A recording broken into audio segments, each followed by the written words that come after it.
Imagination is more important than knowledge.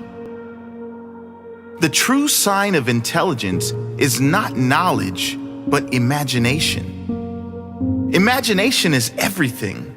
It is the preview of life's coming attractions. There is perhaps no stronger trait that one could have than that of a strong imagination. Imagination is everything, because without it, we cannot create anything new.